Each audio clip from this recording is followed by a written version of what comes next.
Welcome to the Gavel. I'm Linda Akibi. The last has not been heard about the leadership crisis in the National Assembly. The emergence of the principal officers in the Senate and the House of Representatives caused some discord in the APC and among lawmakers themselves. Now, the APC governors have intervened in the matter, bringing together the warring factions. But it cannot be said that the matter has been dead and buried at this point, particularly in the House of Representatives.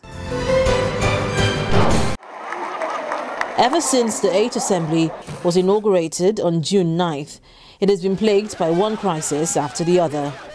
The emergence of the principal officers of the Senate and House of Representatives was a tipping point in the drama at the National Assembly. The ruling party, the All Progressives Congress, in an attempt to enforce party supremacy, went on a collision course with some lawmakers in both chambers. But at this event, the former Senate President, Kenan Amani, asserted that the independence of the legislature should not be sacrificed on the altar of party supremacy. Yes, parties elect us, present us as candidates. But once the person has been elected to the National Assembly, it takes another life. The loyalty of that individual becomes to the Senate or to the House. You will remember that they come from a party, correct?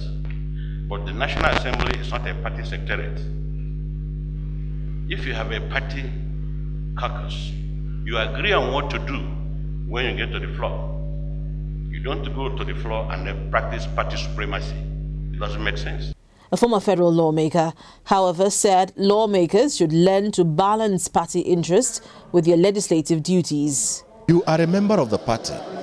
You sit on this seat because you are a member of the party. When you leave the party, you lose the seat.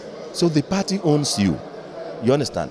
But although the party owns you, you owe a duty to your constituents of all party divides. You owe a duty to your constituents of all party divides. Therefore, you must, as a legislature, balance. You can't throw away party supremacy. You can't throw away independence of the legislature. It is for the practitioners to balance both of them and to know where it stops. But in spite of the bickering over leadership positions in the National Assembly, Nigerians expect federal lawmakers to perform the duties for which they were elected for. Some federal lawmakers identified critical areas which the parliament must focus on. They should try to invent policies, bring measures and bills that addresses revenue leakages, addresses situations that we can have more revenue, addresses the emphasis on oil, addresses non-oil earnings into the economy, addresses the value of our currency, support the central bank or criticize the central bank and the monetary policy committees on steps that are being taken. Look at how employment can be created. What I would like them to do is to try as much as possible to do things that will stabilize this democracy through legislation. You know, we still have a deficit in our democratic infrastructure. Parliament exists to make good laws, the kind of laws that will touch all the citizens of this country, not laws that serve sectional interests or parochial interests or class interests. I want to contribute my quota to national development. That's why I'm in the Senate. There are so many changes I intend to make, too many bills that will move this country forward. That is what I'm after. Do you understand? These things don't make sense. What makes sense is what is your contribution to the change that is coming? How do you add value to your national economy? How do you influence people's lives for the better? That is all. That's why we are here. If you thought the rift in the House of Representatives over the offices of the principal officers was over, well, you were wrong. The warring factions have refused to shift their grounds. The lingering crisis over the positions of the principal officers of the House of Representatives may be far from over, as the Speaker Yakubu Dogara's camp has conceded the majority leader's position to the Femi Gabajabiamila's camp, but not without a caveat that the candidate must not emerge from the southwest or northeast. By this action, the group has preemptively edged out Representative Femi Gabajabiamila, who was endorsed for the position by the APC. Briefing journalists in Abuja, the spokesman of the Dogara's camp insisted that the principle of equity and federal character must be respected in the distribution of the offices of the principal officers. Number one, we do not recognize the letter sent by the national chairman, and we reinstate our respect for him, and I've given you reasons for that.